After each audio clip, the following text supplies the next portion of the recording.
1, 2, 3. Let's do a little 4. 1. Element 115, essentially non-existent. 3, 4.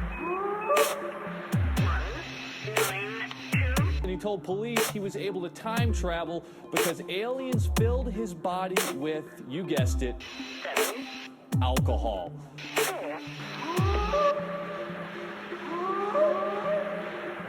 Not the beast! See? Boys! Why do you hate Zoomers so much, Mitch? Because they have terrible taste in literally everything, and it frustrates me to no end. And I'm tired of seeing Zoomers online talking about, you know, their video games and their social medias and all this and that, and talking about how great everything is, when everything kind of is so crap compared to how things used to be. And how old? So what are Zoomers? Like, I honestly don't. Zoomers are born in 1995. 1 year away from Mitch. Mitch, you're on the threshold, dude. So Zoomers is the internet lingo speak for Generation Z, which is the iGen. Yeah, which is, you know, the younger kids, so to speak. Sure. And obviously Zoomer is a play on words with the term boomer. Boomer. Right? From baby Right. boomer.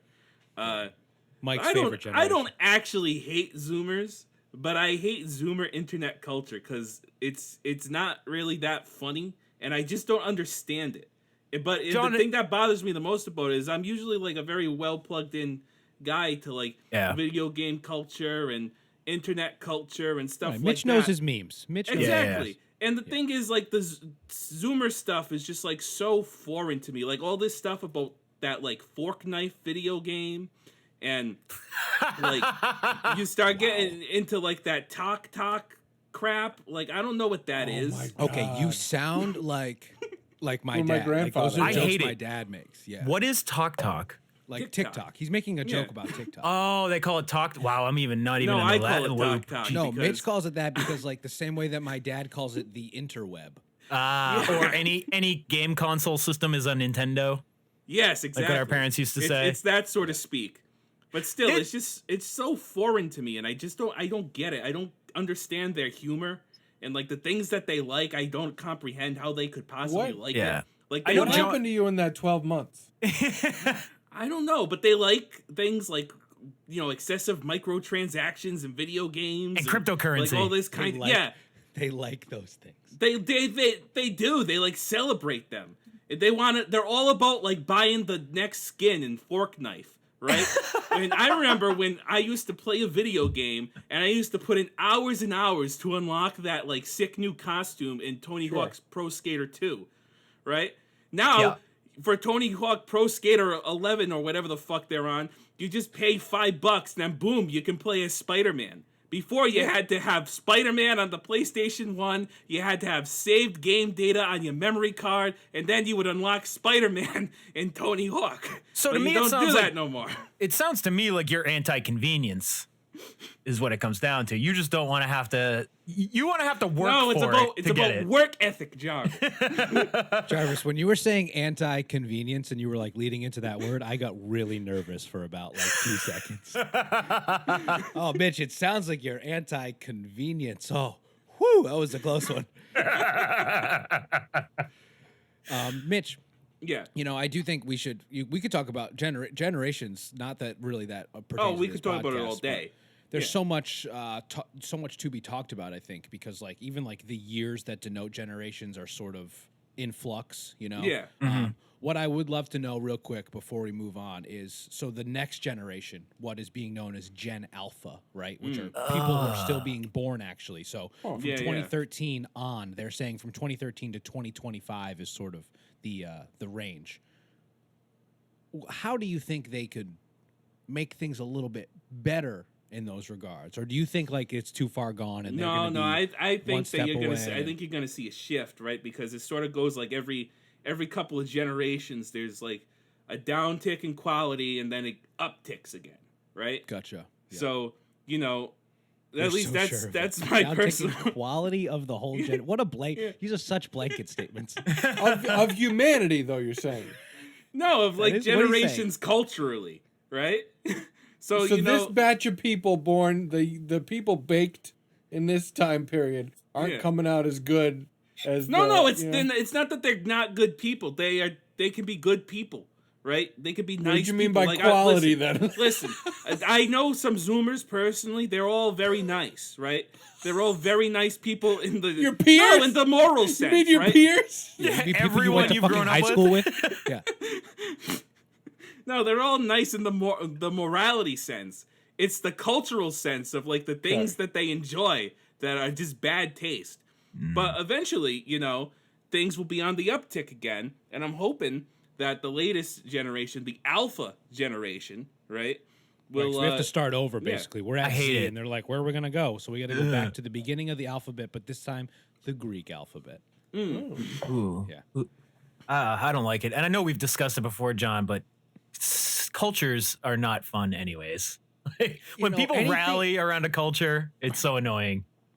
Yeah, anything like you know, I guess pride is like an interesting thing, right?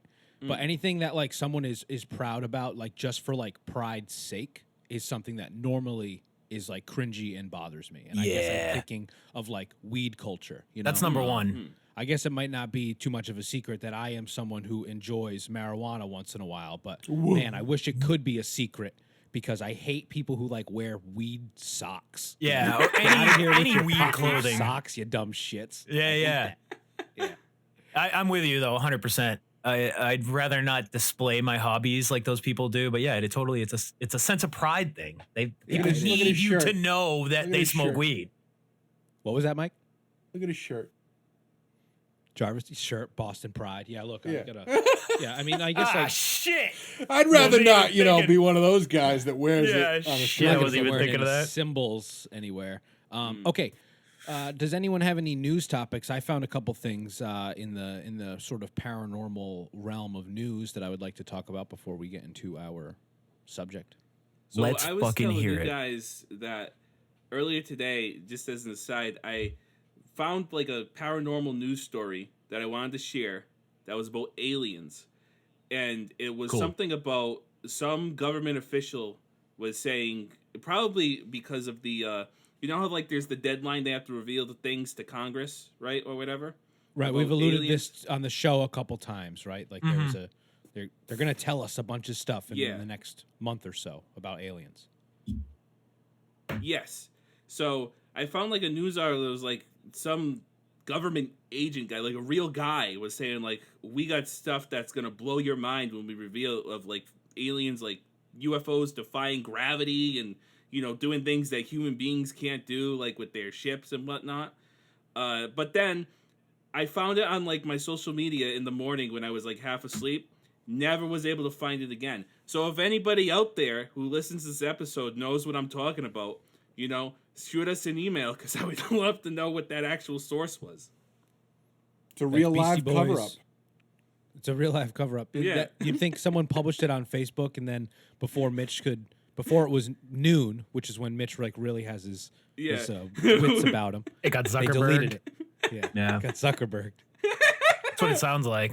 Yeah. You know, he's- email us.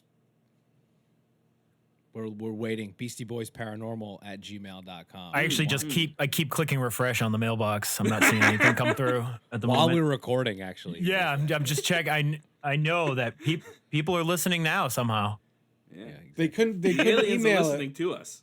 Yeah. because it's too direct, so they had to try and advertise on Mitch's feed, but they only had one shot to do it. And he just was too tired. Then I'll or miss your something. chance to tired. blow. Yeah, and it was gone, just like mom's spaghetti. Mike or Jarvis, do you guys have anything you want to share with us this week in the news? No, I'm newsless today. Newsless? I didn't find anything interesting that would be good for the show, so I apologize. No, don't be sorry whatsoever. I just want to mention a couple things real quick here. The first one is this is a dinner that I would love all three of us to go to once things are a little bit back to normal. Three of This is us? something that Who's not happens- invited? I guess I meant to say the three of us plus me. I'm not invited. I want Just you the three three to of go. you guys. If you three could go and just report back to me, I'm not really. I'm probably not going to leave the house much for the next couple years. So You're used to that This is- homebody status. this is in Derby, Connecticut. It's called. Ooh, It's not this little far. place called the Twisted Vine Restaurant, and starting next month, they're opening up a paranormal dinner and ghost tour at their damn. restaurant. And general admission is going to be just under $50 a head, which includes dinner and the ghost tour. It includes tax and gratuity, just so you know. This is not an ad, but That's great. You get a salad, you get a entree, dessert. Spooky salad? There's a spooky salad, The That'd be croutons are spooky. shaped like little ghosts. and then you get a a sort of paranormal tour of this restaurant and the building that the restaurant resides in. God, that sounds great. This is awesome. Absolutely. Just a bunch of weirdos eating a garden salad together with some really mediocre Italian dressing and then going to walk around this old mill building where a restaurant resides so that they can say they maybe felt a cold spot, in like one little area. Oh, it was kind of chillier. It was a lot chillier in that hallway, wasn't it? Yeah, it's Yeah, called just Draft, ignore the fact that motherfucker. it's 47 degrees outside. Yeah, exactly. And the building is 200 plus years old, Yeah. Are there any? Did you find any were there any stories of like someone dying in this mill? Like, why did they set this up? They just Not is yet. this just a gimmick? Not yet, just like Mike says. Yeah, it's pretty much just a gimmick. It is an old mill building, and there are sort of like general tales of it being haunted, and I think that they're just sort of cashing in on that opportunity. Right now, it's sort of it looks like a once a month event. Okay. But who knows? Maybe this opens the door to more dinner with ghosts. Personally, I would love to eat a hot dog with Onion Head himself, aka Slimer. I would, I would too. that would be a dream for me. So just any step closer to eating a hot dog with Slimer, I'm in, baby. Dude, this food doesn't look that bad. I'm not gonna lie. Like these photos of food look pretty good. And I that's in get haunted for Connecticut, this. That's Yeah. in Derby, Connecticut. Yep. Derby, can't wait. Connecticut. So I I think wonder- we yeah. I think we should Oh, go you and first. review it on a later episode. Yeah, I'm down. I wonder if that's the same. So a couple of years ago, when Gordon Ramsay used to still do Kitchen Nightmares, he did like an episode where he went to like a old hotel place thing in like Connecticut that was haunted, and he like he saves the restaurant and whatever, but then he like also gets them accredited in like the National Institute of Haunted Places or whatever the hell it's called. So they had like a big plaque there. So I wonder if that place is nearby to the other place, and then maybe we could do. I have to find the name of the other place, but we could do 2 in 1. I Yeah, so remember. I I have remember the this other episode. place up ahead of me. It's called the Curtis House. That's it. Yeah. It has been renamed the Evergreen Inn and Tavern. But it is apparently one of the most haunted places in Connecticut. Yeah. And it's the oldest inn. It's Connecticut's oldest inn. And it is, according to Thrillist.com, the scariest place in the state. That is in Woodbury, Connecticut. Absolutely. Why not traverse around? Are you saying you want to do a bang bang, Mitch? Mitch wants Bang, to do bang. a ghost bang bang. Well, hold on there.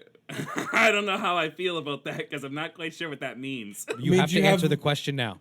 You have a full meal at one thank place. You. No bang bangs for me, please. I'll take one bang bang, please. May I have one bang Then bang? we'd have to make 2 trips, or at least stay there with a 6 to 8 hour window to refresh ourselves before the next meal. A bang bang's just 2 meals in a row, Mitch. You can handle it. Yeah, dude. Oh, okay. Oh, I I, think do we that could all the actually- time. That's nothing. Yeah. Oh, that's a weekday. I eat like a fucking hobbit. Yeah. Okay, I have one more thing real quick I would like to talk about here. Has Yep. anyone heard of the game Phasmophobia? Yes, I have. I've played it. So I've it's a heard of it game too. it's about ghosts, right? It's a game on Yeah. Steam. Yeah. So Sorry, go no, ahead. sorry. Go ahead. If you could explain the game a little bit more, I'll talk about what the sort of the news article is talking about. I'm unfamiliar with the game, but there's a new update coming that is interesting. Okay, I'm not fully versed. I played a couple rounds with my buddy Steve, but it's basically you're like I don't know if you're like a paranormal investigator or something. You're in this house and you have to solve puzzles while being haunted, and it's all first person. Darkness, and there's like creepy stuff that can pop out at you and chase you down. I kind of got like a Five Nights at Freddy's vibe. I don't know if you guys are familiar with that Yep. Yeah, that game. I got kind of that vibe from it. I didn't get to go super deep into it, so I wasn't very satisfied with it. But yeah, it seems like a pretty interesting game. It's fun because it's 4-player co-op, so you can get scared with your friends. And a lot of people stream it. It's a very popular stream game because of how hilarious your reactions can be when you're playing it. But yeah, Well, what do I you think think? it's gonna get more exciting because the latest what are they update adding? has added haptics, full body cool. haptic suit and that's face fun. covers. So if you happen to own like a haptic suit, you can get like spooked and touched by the ghosts in the Oh, game. that's freaky. They'll actually come up and touch you, and so obviously this requires like a $300 haptic vest. Yeah. And there's Yeah. more expensive versions that are like $500 in that, but About a Yeah, case of you wet know. wipes. need some extra. You're gonna need, a case of wet wipes is better than anything I was. You're gonna get wet butt playing that. That's for sure. That seems absolutely terrifying. Oh yeah, dude. Big I time. have not played many horror games, but I've even like just watched people play horror games, and that is like a type of anxiety, like just like a fear and a heart beating, like that I'm even thinking about now, getting a little bit worked up. yeah. Like, whew. It's kind of exciting. And then I think that game is also VR, which is another yes. immersive experience. So imagine having the vest, the goggles on, like you're fully in that horror mode. First person walking around, and then all of a sudden something touches you on the shoulder, and it's Yeah. not Slimer. It's friggin' one of the scary ones. Yeah. Fucking Gozer. Yeah, it's Gozer. Well, I feel like I'd love to I would watch be- someone playing it though, with the vest on Absolutely. and with That'd the be so goggle. much I bet fun. it's hilarious to watch. Yeah, a Oh, stream of yeah. that would be great. Yeah. And some pants after. I think I would be more afraid of playing that game than I would be going to an equivalent physical Haunted place? location. Yeah. Oh I yeah. think I would be more yeah. afraid of the haptic planned frightened experience than I would be Right. like actually going to like some haunted meat factory or something. Well, like a haunted meat factory would be fun because assuming we'd all go together too, so there'd be Yeah. that sort of like Sure. camaraderie behind it. Except Yeah, like yeah. the game, it almost seems like you're like out on a plank, all alone, like Yes. walking through the. It's like very much a sort of a solo. I mean, Jarvis is saying it is a 4-player. You can do co-op, yeah. online. So I guess that might make it. But I'm with you, Mike. I would much rather even just like go to a regular haunted house. Because the odds are nothing's going to happen. But Right, when you yeah. put that thing on, something is going to happen. You're It's agreeing to guaranteed. get the scared shit out of you. The shit Yeah. scared out of you. When COVID's over, let's all play that game together and stream it and just see what kind of reactions we get. Because I think it'd be funny if we did a format like this where we're all kind of We on need to get camera watching our Haptic reaction. company to Yeah. sponsor Can we us. get sponsored? Are you listening? I know. our haptic hit us up. Yeah, I know they listen to our podcast and they're big fans. So Or just Everybody if someone, is. we could get some Yeah, yeah. interns to come over and shake us a bit. what Yeah, I just heard clo- Oculus likes our close your eyes. podcast too. Can we get some free headsets? Oh wow, dude, where'd you hear that? Fucking Onionhead told me.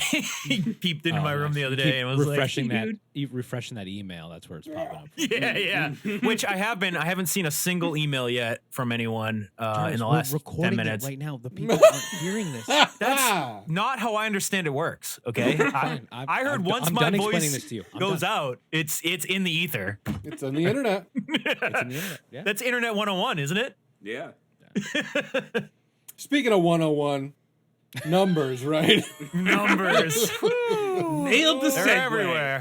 They're everywhere. Numbers are everywhere, and this is our 13th episode. Yeah, it's pretty spooky. We've only been canceled 12 times before this, so Yeah. So technically, And, this is our 13th episode 1. yes. The 13th reboot of the podcast, and we're going to talk about the number 13 a little bit, sort of the history of it, what surrounds it in terms of superstitions and bad luck, and then we're going to maybe talk about we are going to talk about some of our own superstitions and things that maybe we are dealing with now, or superstitions that we had when we were a little bit younger. The history of the number 13 being superstitious is something that goes back a very, very long time. It seems to go back almost, you like see one source and it's like, oh, it dates back to the Bible. Oh no, it dates back to like 700 BC, and it dates, so there are all these sort of conflicting points. Did anyone find maybe like one of the older occurrences of the number 13 being considered bad luck or superstitious. So I found a story that I read earlier today, actually, that I didn't really ever make the connection, but it seemed like a great possible origin, and it also explains why the number 13 is unlucky very much in like the English-speaking world, but not really like in other places. So right, English-speaking and specifically America, really like like North America. Yeah, it's mostly 13th as an unlucky number is mostly like North America and like Northern Europe is really where it's like most prevalent, right? And the story that I got reminded of comes from Norse mythology. So, if you don't know, our days of the week, right, in English, borrow the names of like the Norse gods. So, like for instance, when you say Thursday, you're actually saying Thor's Day. So it's like the day that you would venerate Thor and all that, right? And like for instance, Wednesday is actually named after like Odin's old name, which was Wodnaz, which is why like if you look at the spelling of Wednesday, why it has like that NES in the middle, it just seems weird and out of place. That's where it comes from. Nintendo Entertainment System. Yeah, that's how I used to remember it all the time when I was wondering how to spell it. So anyway, this story has to do with one day in the halls of Valhalla, Odin's having a nice little feast for his family, and he's invited 12 people, right? So it's like Odin's family. It's, he's there. Thor is there because he's his son. His other son, Balder, is there, who we're going to talk about in a little bit. And, their wives are there. It's like a family get-together, right? And there's 12 of them. And then all of a sudden, there's an uninvited 13 guest who shows up, and it's your boy Loki. Who you might know mostly from the Marvel movies. It's probably where you know like Thor and Loki and Odin. But the thing about Loki in like Norse mythology is he's not. Usually people think he's like Thor's half brother or something. He's actually like Odin's best friend and like Thor's uncle. So he kind of shows up and he's like, "Hey, what do you mean you're not going to invite Uncle Loki to the party?" So he shows up as this 13th uninvited guest, and he gets into like like a hissy fit fight with them, and they eventually agree to let him join the feast. So later on, they're playing this game where all the gods are taking turns shooting arrows at the god Balder. And Balder is like the Norse god of light and purity, and he's totally invincible to everything on the planet, except for one thing, mistletoe. So, so basically, like his mother, when he was born, went around and asked everything on the planet to promise not to harm him, but she forgot to ask mistletoe for some reason. So, Loki comes up with this fabulous idea for a funny prank, right? What if he had Balder's blind brother Hod shoot an arrow tipped with mistletoe at Balder? He thinks it would be really funny, so he gives him a mistletoe-tipped arrow, and remember, Hod is blind, so he's like certain that it's not going to matter. Hod is going to miss. So he shoots Balder with the mistletoe-tipped arrow, kills him instantly, and it's just a shit show after that.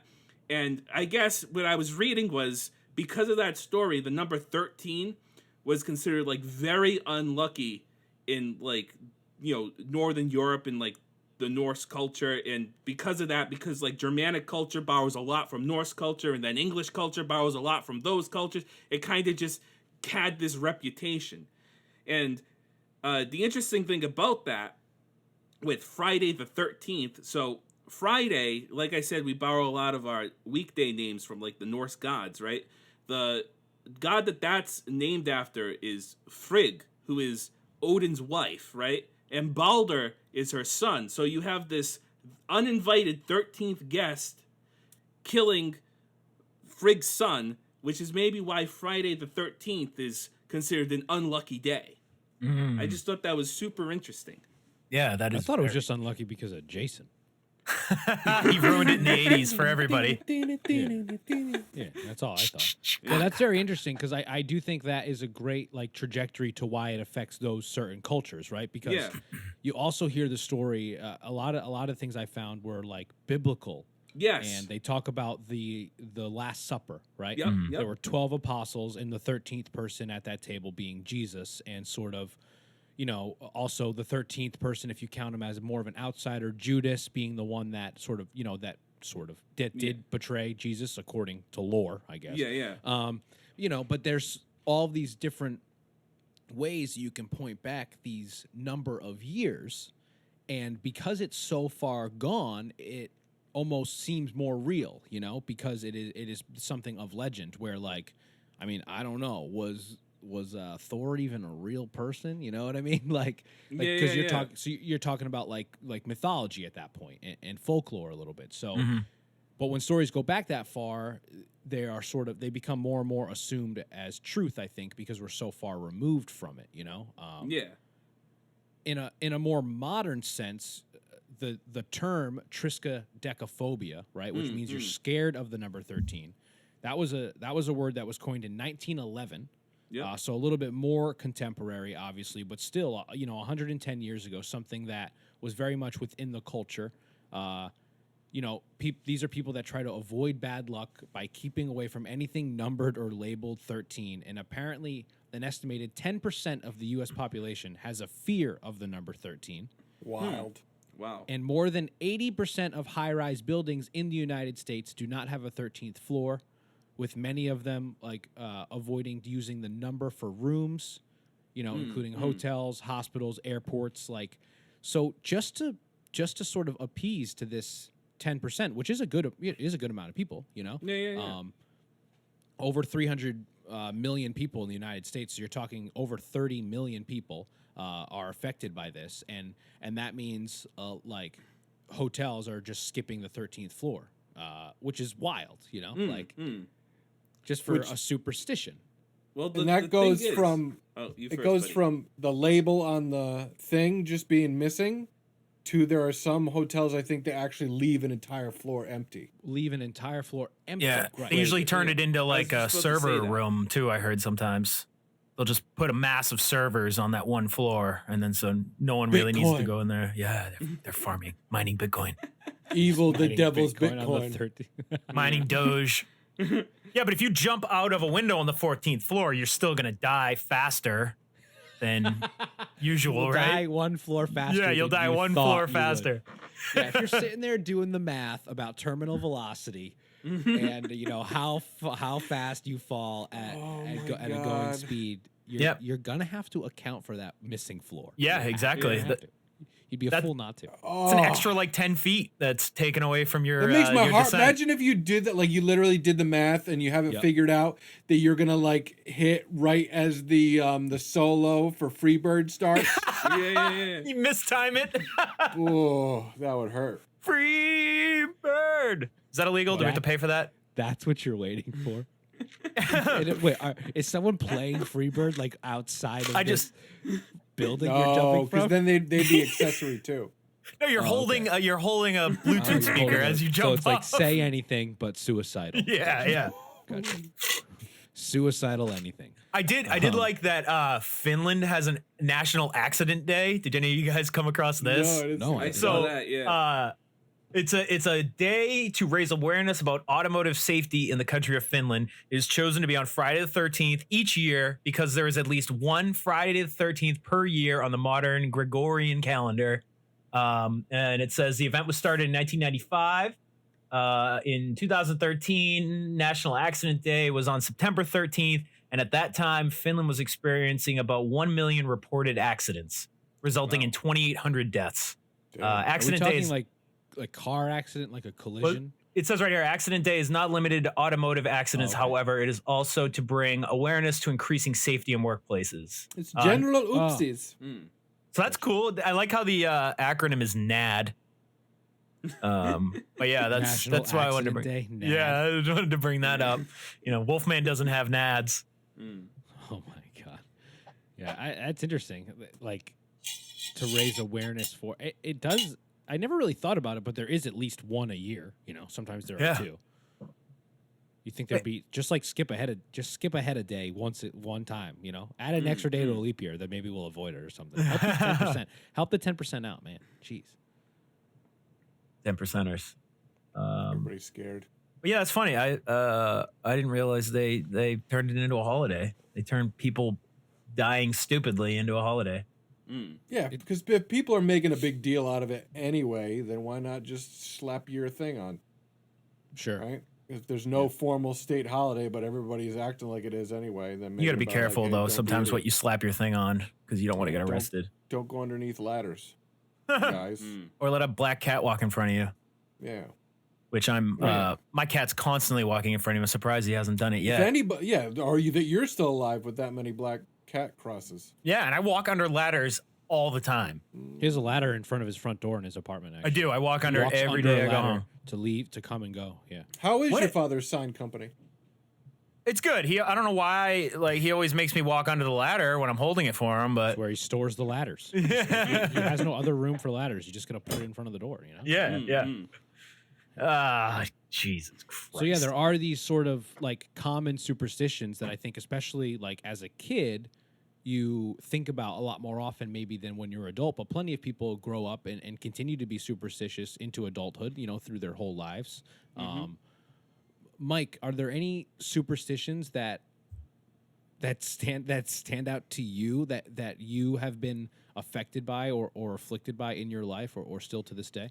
I've just been peripherally aware of most of the stuff, like the don't walk under ladders, the black cat crosses your path, like all the things growing up that would be like, oh, that's bad luck. So within my little cultural pocket, I picked up on that. But when we were talking about doing this show a little while back, I remember, like all of a sudden, I remember that there is something that I actively still do and have done without thinking while driving.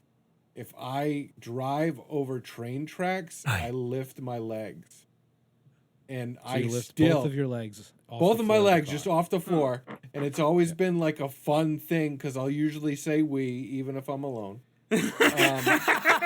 Totally true. I would expect nothing less. And I still done it, and like to the point where it is so normal for me that I didn't even consider it was a superstition that I was still. Because at some point driving, probably as a kid, one of my parents or an adult, that guy that drove me around his van, somebody said that like, oh hey, we're crossing these train tracks. They're gonna lift your legs up.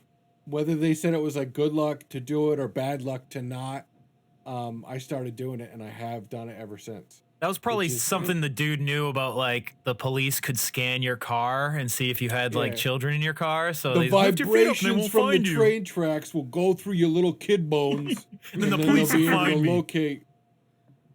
Yeah, like, what is the origin of that? Is that something that you're not familiar with, Mike? You just did it because you were like, sort Yeah, of- just always done it because somebody had told it to me, you know. So culturally, it just gets passed down like punch buggy. You ever Oh, do yeah. that with Volkswagen? Oh, yeah. You know, Yep. it's just something in the car that you would do to kind of get your. That's more of a game though. Like would you consider that superstition? Because I Buddy, definitely, I say I we. still play punch buggy whenever I see a one headlight Sure. on a car. Yeah, sure. But I mean, what's the difference? Is like you get a point, or like it's bad luck if you don't.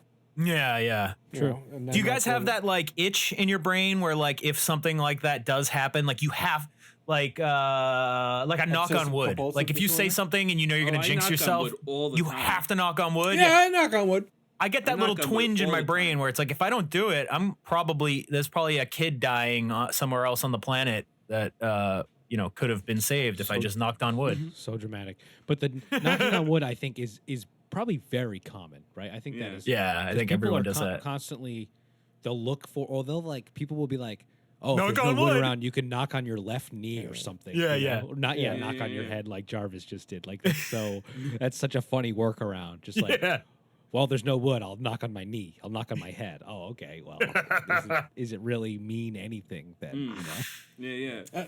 And there's a spectrum probably, right? For the people Yeah. that compulsively have to do it, to the people that just do it because they've always done it, to people that are like, oh, this is probably just cultural, but it feels good to be a part of it. Yeah. Like, oh, this is just something we do, knock on wood, you know, like a kind of a way to show the people that you're with that you are putting positive energy into whatever they're talking about, or whatever Yeah. you're talking about. It's just a cultural way to kind of connect to somebody else and show your intention. Yeah, it's a way of showing that you're normal by knocking on wood after you say something that could be like jinxed, which is Yeah. you're So- 100% right. It's like I fit in by doing this odd thing. Yeah, The thing we've always about just done knocking it. on wood that's weird for me, right, is when you learn about where that comes from, it starts to make even less sense, because the reason knock on wood was a thing, like all the way back in the day, was because people used to believe in like nature spirits, like elves and shit that lived in trees. So they would knock on like trees to ask the elves for good luck, or like to say, hey, I'm sorry, stop bothering me, or whatever. Like if you pissed off the elf, you would want to knock on his tree and let him know you were sorry or whatever. That's where it all comes from. But nowadays, where we knock on wood, we knock on like wooden desks and wooden doors, like all these dead trees that don't got any elves in them. So really, we're doing nothing. We're just playing percussion instruments. It seems like it'd be annoying to the elves or the fairies, you know? You're not supposed to tap on a fish tank, but you are supposed to tap on a tree that elves live in? I don't know. Yeah, that's kind of sketchy. That's a little bit related to some of the stuff that I was looking up for this episode. So to take it so a lot of this, it seems, numbers in general, that was humanity's attempt to assign their understanding to the natural world. Yeah. Right? It was something like we could like break down an object and then have a sign, which is a number to represent that object. Yep. And then it just grew and grew to the point where you're able to make calculations using these numbers that would then manifest themselves in the natural world, showing that your theory was right, like relativity and stuff. And we're still like, there are people at the bleeding edge of that now, trying to see if they're, or even generations before, someone's numerical computation is matching in the real world. So it's been this back and forth forever. One of the interesting things I found, because I also saw about Frigg or Freya's Day. And the neat take that I found on that, especially related to 13, so 13 having an association directly with the lunar calendar. So that there are actually 13 full moons within a year for some years. But we had to go to 12-month years. So there's always been this off with the calendar in one way or another to kind of make things fit. And then you'll have a leap year to add a day. The actual cycle, if you didn't have access to calendars or anything like that, if you're just following the natural world, you'd see these manifestations of 13 full moons within a lunar year. So then Friday being Freya's Day, Freya is also associated with the planet Venus. She's like the deity that gets, and again, this is the natural world getting a story or something else that humans have created, put upon it to help our connection, our understanding of it. And Venus's sacred number is 13. And then the people get really deep with the number stuff, like 13, a prime number, it's only divisible by itself. The lunar cycles, your connection with this world, like Mitch was just saying, knock on wood, because we want blessings from the spirits, the life force that we see inhabiting these natural trees that are alive. So we're trying to connect with that, and then it just, over time, the disconnect happens where we're doing it on dead wooden things where there's no spirit there, but we still want that connection, but we're not even aware. We're just going through the, it's almost sad in a way that we're going through the behavior, but we're no longer in the natural world. We're in this cage. So we're still acting out like we're trying to make a connection with a living thing in a forest, but it's a dead thing that we've kind of trapped ourselves around. So one of the neat layered that I never even considered before, that triskaidekaphobia, whatever you said, the fear of the number 13. Tryptophan. Tryptophan. Someone who loves turkey. Tryptophan. Fear of the number 13 and these superstitions is actually a conspiracy theory to keep people away from the divine source energies. Wow. Yeah. Okay, That's that's a so- big brain move that I couldn't But- follow. I like at all. that. So the number that. 13 being representative of the lunar year, being non-divisible by itself, a prime number, a powerful number, having Yeah. luck, having fortune, having all these things in the natural world associated with it, that by creating a superstitious fear, you're enabling another block between a human being and the natural world and another layer of control. Because if I can I'm get in. you afraid of that number, afraid of a connection to the living world around you, then I am going to get your fear and you're going to listen to what I have to say So because you're afraid. that's actually kind of interesting because in some cultures, right, 13 is like a lucky number. Yeah. That I was reading about. So like for instance, in like I think it's in China, 13 is like a lucky number, and like the 13th day is like a lucky day. But also just relevant to me. So my dad likes to play the lottery a lot, right? So he says all the time that Friday the 13th is his lucky day because he tends to win a lot for some reason on Friday the 13th. So Mike, I think you're correct. Yeah. And I mean, it all depends on the person. Yeah. You know, if your whole family dies on Friday the 13th, you're not going to like that day that much. Yeah, that's true. Yeah. But if if you're you go your to the dad. bakery and you get one extra pastry, Yeah. it's a baker's dozen. That's and, right. Oh, look at this. This is I paid for 12, but I got 13, motherfucker. I'm gaming the system. That's a lucky day to me, to be Yeah, honest. that is a lucky day. Yeah, dude. But also there's other people that refer to that as something else, right? We learned reading about A devil's dozen. Yeah. Never heard that. Yeah, Yeah. No, we looked at we saw that when we were doing research. A devil's dozen. Don't give me 13 when I asked for 12. I don't want an extra croissant. Can you I don't want imagine that devil someone- inside me. You know someone's brought it back. Oh, absolutely. You know someone take got a all lucky these bagels. dozen. Yeah, and they're Take like, all of these bagels. I don't even want them. I'm not. You know what? Frankly, you lost a customer. I'm not coming. I'm not going to come back here anymore. And I know that you're just a 15-year-old, making $7 an hour. But I'm just going to have to let you know that I'm never coming back to this bakery anymore because you gave me 13 everything bagels. Oh, you know there's people out there like that too. Absolutely. Oh, I feel That so is bad. Especially over the last year, they've come out of the woodwork. Like the elves and the fairies. Yeah, too much knocking on their trees. I definitely, like Mike, I definitely had a superstition I believed in. And I think, Mike, you said that you also did this, but when I was younger, anytime I would pass by a cemetery, I would hold my breath because I was always told that I've heard that. when you breathe while passing by a cemetery, you would actually breathe in the ghosts and they would haunt you. So I lived my street where I grew up. There was like a pond at the end of my street, and then around the corner from the pond was a massive cemetery. It was for like my whole town, and we used to ride bikes by it all the time. And it would take like a minute to bike past it, and so we would all try to hold our breaths. And at the end of it too, if we came from like the end of my house to go up, there was a hill up to a train track, so we would be dying. We wouldn't be breathing. We'd be trying to pedal up the hill, holding our breath, just dying, going up the little incline. But yeah, I did that forever. I think I did that until I was an adult. Like it was just like for fun. It was that going back to that little twinge in your brain, like, oh shit, if I don't do this, like I could be haunted from now on. And then I went on the Queen Mary, and that fucked me up forever. I think I inhaled some ghosts when I was a kid, and they followed me all the way to California.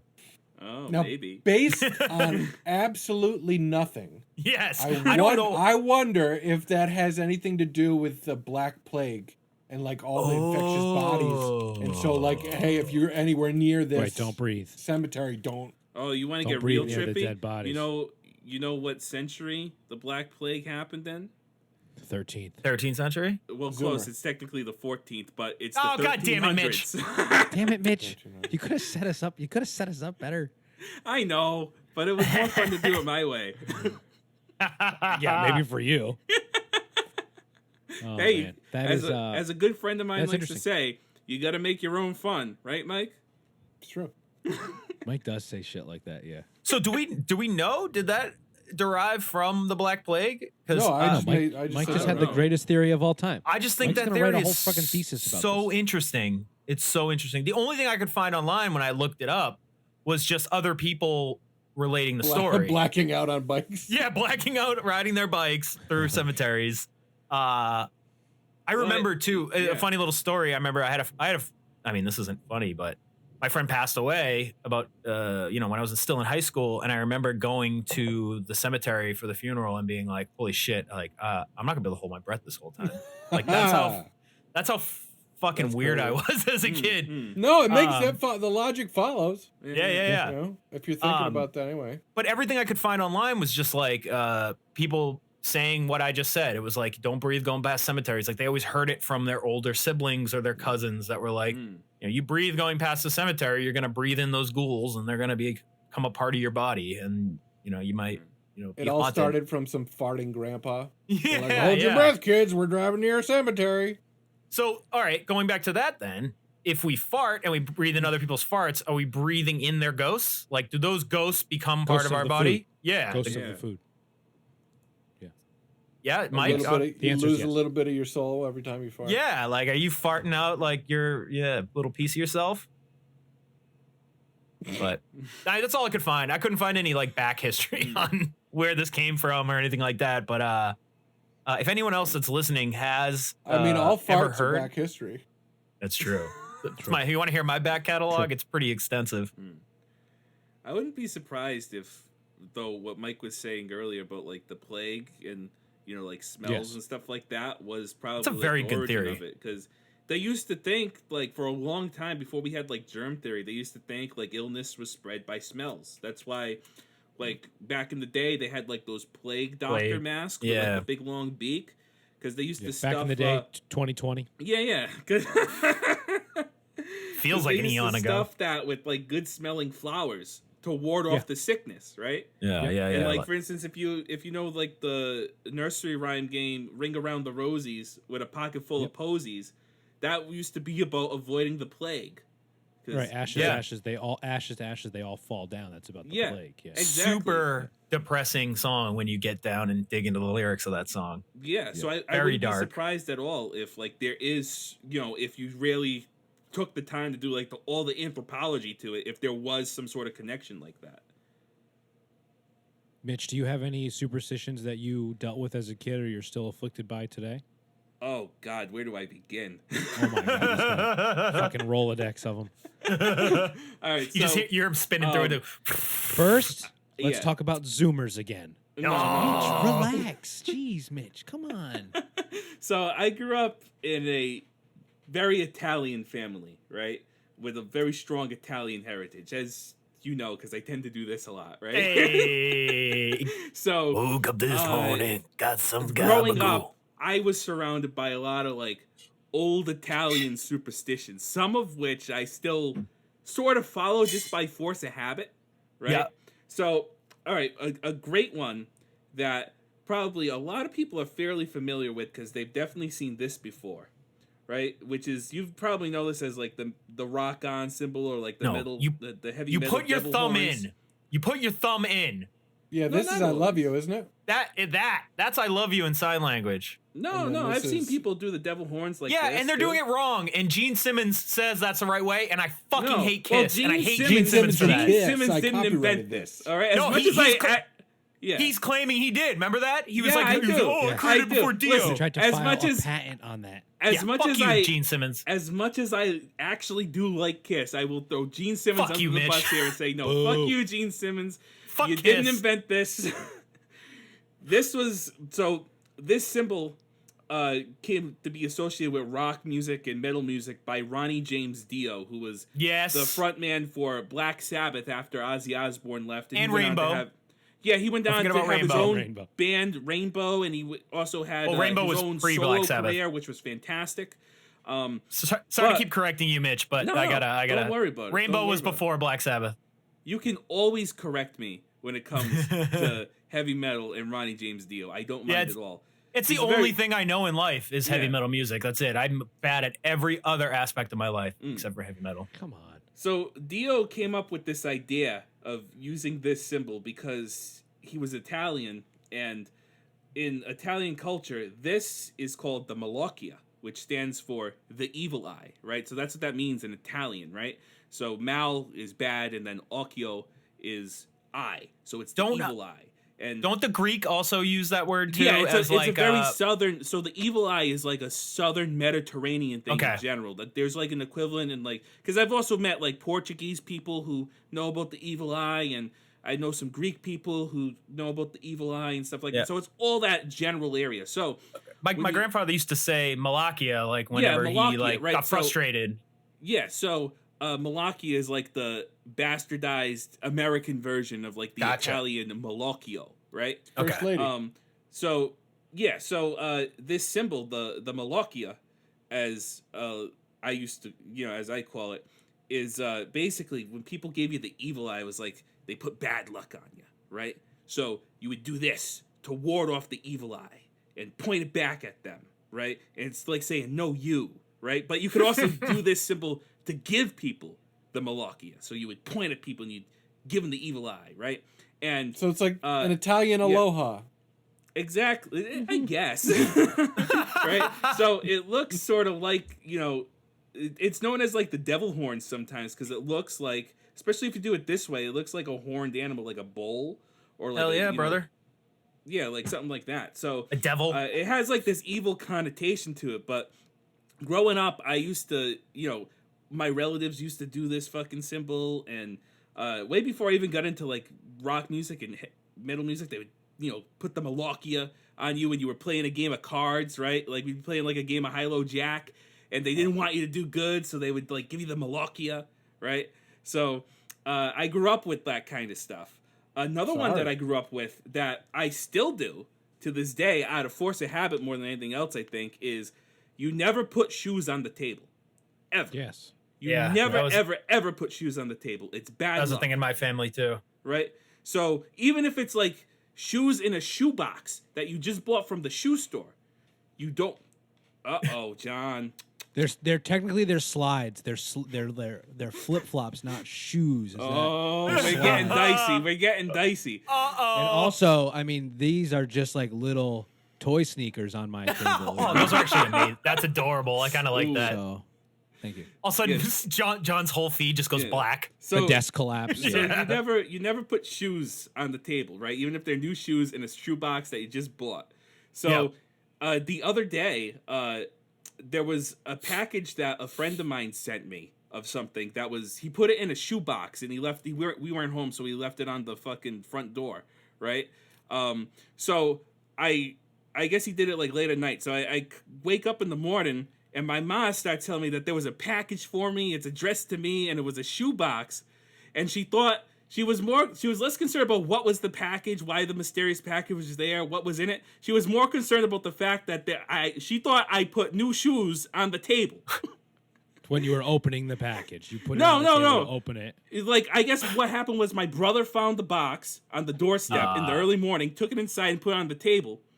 But she thought that I got a box and I put new shoes on the table. So I got scolded for that yesterday. And it turned out that your mom had the wooden spoon ready too. Yeah, she was like ready to beat you with it. Just inside the box was just like a book that I had loaned somebody a couple of years ago that they returned. But still, it was just really funny because it was like you never put new shoes on the table. It was just a big misunderstanding around like this, traditional superstition. And the last one I'm going to tell you today is something that I've actually have been led to believe is true because anecdotal evidence. If you knock over a thing of salt, it means that company's coming over. So wow. This has happened to you? This has happened to me, yeah. So one day, I like to cook in my spare time. So I was cooking one day on the stove. I like this information about you. Yeah, I actually really like to cook. So I didn't know that, actually. I was cooking one day. I was making like a pasta dish, right? I'm at the kitchen table, and I got the salt shaker, on the counter. And, I got wide shoulders sometimes, so I bump things every once in a while. So I bump the the salt shaker, and I knock it off the counter. And here comes my mother around the corner. What dropped? And I'm like, oh, it's just the salt shaker. And she's like, uh-oh. And I'm like, oh, spilt salt, bad luck. That's what she's thinking. She means, oh, that means company's coming over. And I'm like, what do you mean company is coming over? Like, I had never heard this before. Yeah. But apparently... in the, like Italian superstition, if you knock over a salt shaker, it means that company that's unannounced is going to stop by either today or tomorrow. And I was like, there's no way. There's no way. That's just nonsense, right? Lo and behold, an hour later, who's at the front door? My aunt, completely unannounced. She comes and visits, dropping off something. And ever since then, I'm like, maybe there's some truth to that, because like that was just too uncanny for me. So when you knock over a salt shaker and it falls on the floor, it means company's coming over unannounced. So you better get ready. Interesting. I've never heard that. It's always just been bad luck. If you spill a salt, you throw it over your left shoulder. Well, I mean, depending on what relative visits, it could be bad luck. Yeah, that's true. Yeah, I know. I have some crazy family members, but pop-ins? No, do not be popping in. Yeah. I don't like unexpected guests, especially ever. Especially in a post-COVID world. I am a homebody now. Yeah. I don't want people coming into my nest while I'm all nested in and comfy. All right. Shoot me a text. Hey, you're in the area. You're thinking about stopping by. You know, do I have pants on? Ask me these questions, and then I will happily sit on my back deck with you 10 feet away. But other than that, don't be popping in. Yeah. Nah. No, we're not cool with that. I'm going to be careful with spilling my salt from now on, because I definitely do not want people popping in. Totally understand. You can spill. So, what about you, John? You got any fun superstitions that you grew up with or anything like that? Yeah, so I have one. I have one like more general one, and I have one that I think is a little bit more specific that some people might not know about. But the first one is very much like stepping on cracks. Oh yeah. Oh yeah. You step on a crack, you'll break your mother's back. Oh yeah. Yep. And it was you something. Smoke crack, you break your mother's heart. I mean, it's good advice. Yeah, and that is something that I sort of will do a little bit even to this day. It's a little bit more non-intentional when I do it, but you're trying to find the right strides when you're walking down the sidewalk to not step on the crack, sort of thing. It's not necessarily out of superstition, but just because I like. It's a little bit obsessive compulsive, I think, just like liking stepping on the pavement, the pavers, the sort of in an even way. Yeah. But as a kid, going to the grocery store, especially with my mom, which I'm sure she hated having to drag me and my brother to the grocery store. One time I power bombed my brother in the middle of an aisle. Wait, set the scene here. I need to hear this. So my brother is he's 3.5 years younger than me. Yeah. We fought a lot as kids, like bickered, very different, and we just like would physically come to blows, like as brothers. And this happened one time in the middle of the grocery store for a reason that I don't think either of us would remember. But I picked him up, spun him upside down, and dropped him on his head on the tile floor in the middle of the grocery store. While my mom, after working hard all week, it dragged us both to the store because my dad woke up early and worked and was probably taking a nap and couldn't look at, hardworking parents trying to get by on a limited budget, and me and my brother fighting, through it. And so I wish we could get the security footage of that, because that must be hilarious. Power bomb. Yeah. Apparently it was my brother and I have gotten into like some fights. Inadvertently injured each other in a couple. One time, as a little kid, I pulled his arm out of his socket, trying to pull him up onto the couch off the floor when he was like young, like 2 or 3 years old. He had to be brought to the hospital. All I'm picturing right now is, so there's a video on the internet that's in a similar vein. It's like from Japan, and there's like this young Japanese girl in like an elevator, right? Probably she looks to be like probably like 11 or 12 years old. And there's this guy in the elevator with her, and the door opens, and he tries to grab her purse, and he takes off, but then she pulls him back towards him, and she does like a full-on German suplex on him. It's hilarious. So I'm just like picturing a young John, right? Yep. And like John's brother, who I've never met, so I'm just like picturing John, but like looks slightly different. No, very different. Yeah, he's pretty different than me. And I just imagine like that same situation. Like you're pulling your brother's arm, you pull him in, and then you, bam, power bomb him right in the supermarket. Yeah, poor guy. I love it. But, I guess trying to avoid harming my mother at the supermarket, I would try to avoid stepping on the cracks. That was just something that would sort of fill my meandering time while at the grocery store, because this seems to, looking back on it, seems to be a thing that I would do with my mom and or my brother. You know, sometimes he would be at playing hockey or basketball or whatever, but I would go to the grocery store a lot with my mom and try to avoid stepping on those cracks. You know, that does, looking back on it, does seem like rather infantile, but I think a lot of these things sort of start out that way, but then they continue to grow with you as a person, and they, you know, they continue to affect you into adulthood. Yeah.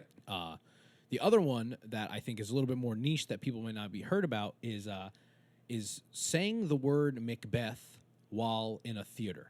So I'm familiar with that one. Like a drama kid, a theater kid. I was in plays all the way growing up, and this is something that you are not supposed to do, is mention the play Macbeth while you are in a theater. Wow. Many people will call it like the Scottish play, or, you know, they'll refer to Macbeth himself as the Scottish king or the Scottish lord. They'll refer to Lady Macbeth as the Scottish lady. Some people will call it like Mackers or McB instead of calling it Macbeth. Mickey B's.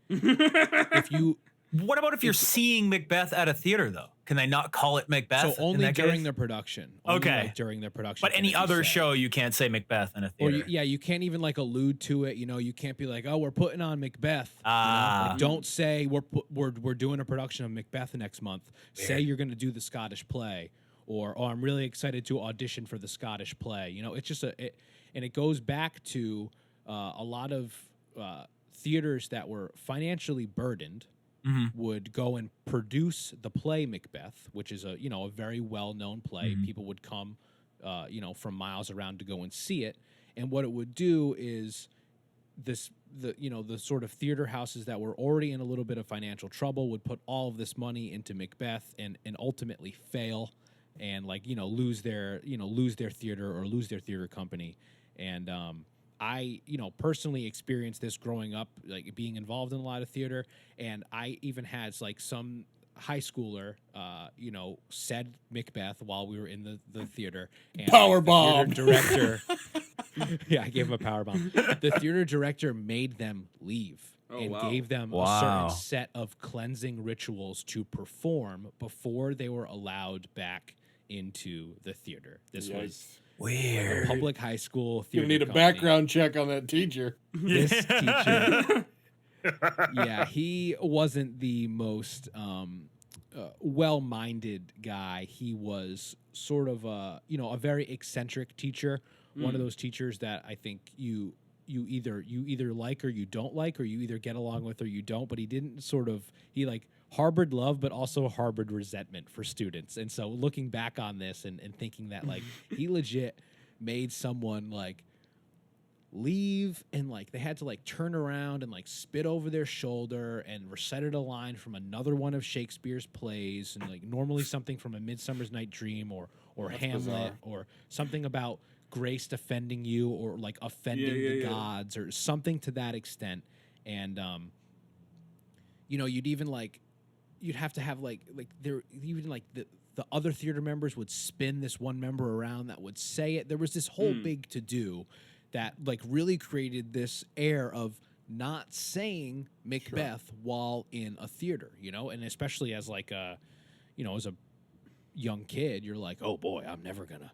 Will, even if I'm waiting in the wings, never will I say Macbeth, while in the theater. And I think that is something that a lot of people would be familiar with, if they. I just think it's a little bit interesting because it is a little bit more niche. But I said it, and Mike, Mike and Mitch, you guys are both like, oh yeah, I've heard that before. I think it's something that has been even represented in other media and stuff. And I want to say Party Down mentions it in one of their episodes where they're joking. There's that theater company episode, if anyone is familiar with it. They talk about the Scottish play and the Scottish lady. They don't ever say Macbeth. They just allude to it. Got it. I never put that together. I'd never heard of that before. That's interesting. Now I'm definitely going to yell Macbeth anytime I enter. I got one. I got one I just remembered. Totally have done it, and I know you've done it too. Not wishing good luck to someone who's going to. That is another one. You do not say good luck. Don't even think about it. You say break a leg. Do not say good luck in the theater. That is bad luck. Yep. Or even before stand up, right? Don't say good luck. Yeah. and which is super interesting. I guess some other people say that because Macbeth is so heavily like associated with like murder and if you're not familiar with the story, a wife who kills the king under one roof, and it sort of has all these bad omens to it, that you're better off like not talking about this sort of cursed play, So yeah, you will not catch me saying the name Macbeth the next time I go and see Weird Al at some theater.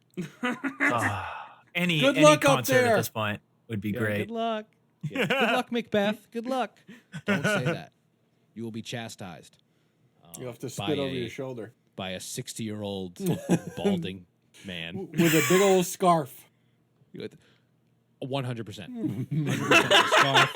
Beret? And a gray scarf?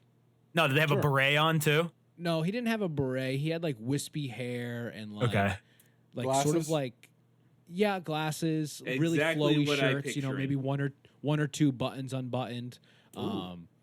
Posters of like edgy movies and plays on the wall. Like Suspiria. Boondock high school Saints. kids about Suspiria and Boondock Saints. Get out of here. Yeah. Two like movies that should not even be in the same echelon. Boondock like, Saints and Suspiria.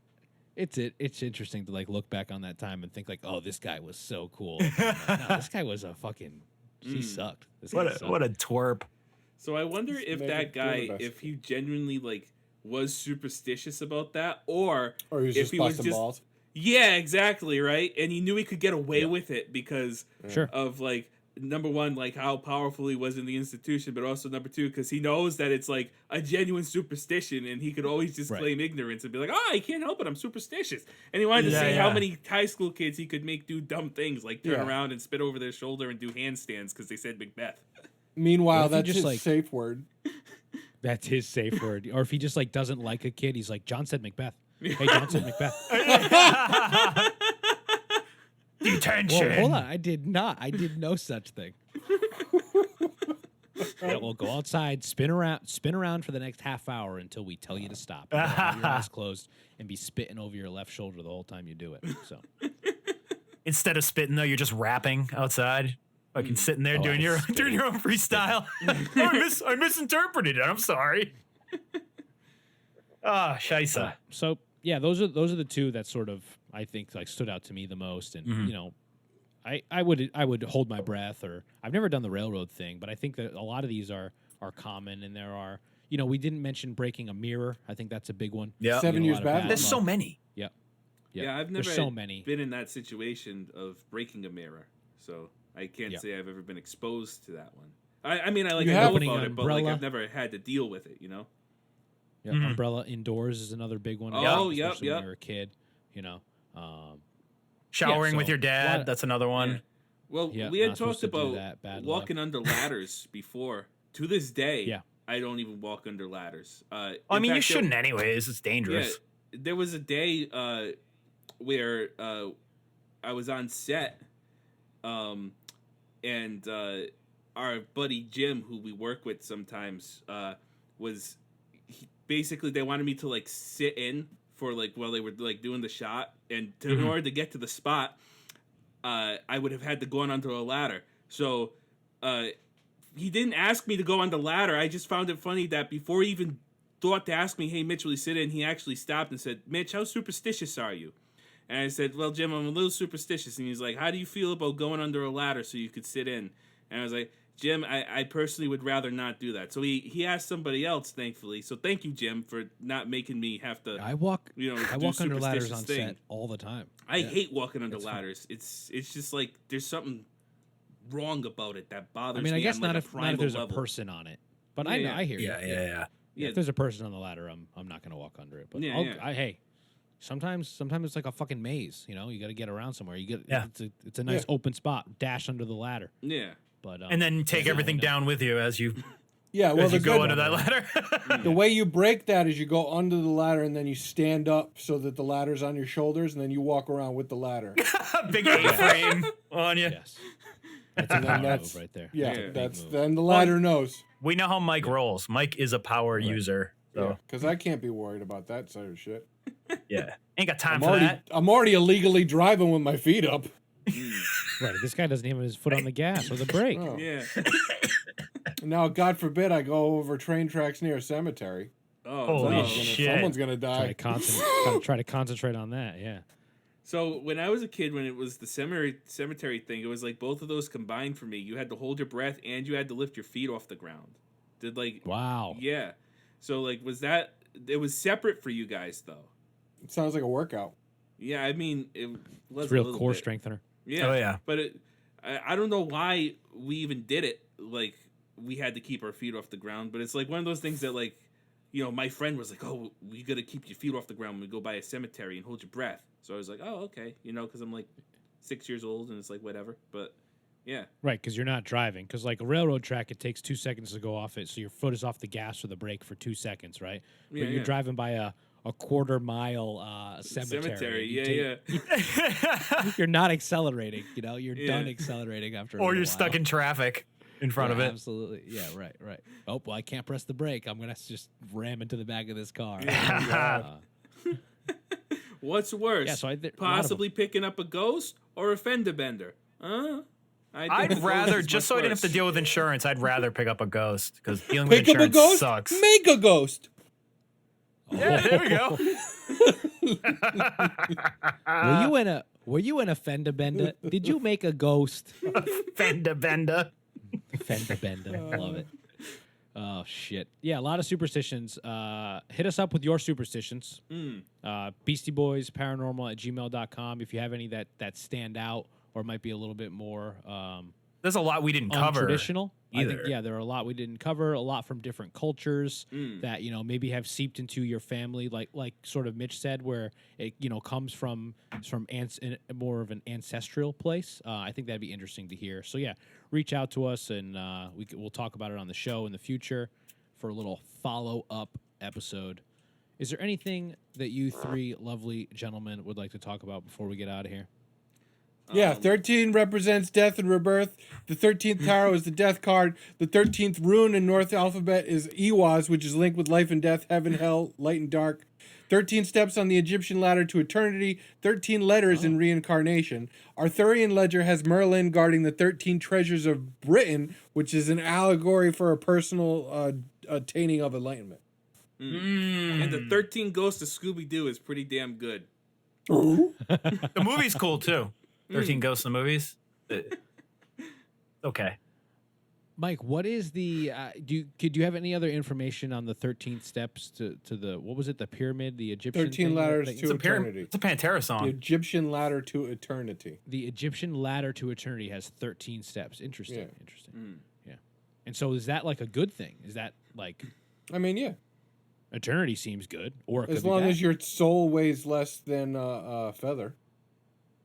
Right, your soul weighs less than a feather, and terminal velocity is 9.8 meters per second squared. But they No, do these are that. all- That experiment's in a perfect vacuum.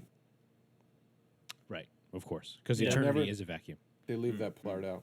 Yeah, because farts are ghosts. Farts are ghosts. And I actually, in fact, I got to go make some ghosts. Okay, that's how we're wrapping up the episode. Well, that was fun, boys. I fucking love getting together with you guys. And I can't wait to eat and make our own ghosts in a haunted hotel place. We're gonna. will make within double 12 ghosts. months. Within 12 months, we will be in doing Splansburg, Connecticut, Yep. at that buffet. Look out, Schlamsburg. We'll be there at the buffet. Then we'll be heading over to get Gordon Ramsay's steak tips at the other haunted place, and I just want to yell at are- people like Gordon Ramsay. that's what you're looking forward to. Yeah, I'm looking Getting forward back to just normal? yelling at the people at the restaurant. Well, we're the Beastie Boys, no relation. With a Y. Thank you so much. This has been our 13th episode, and you know, we hope that you listened to it all the way through and you didn't get too spooked out, or you thought there was any bad luck associated with it, or. And I hope you didn't hold your breath this entire episode either. That wouldn't be good. Yeah. Mitch.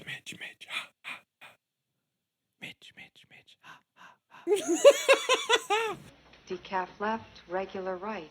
Decaf left, regular right. It's very challenging work.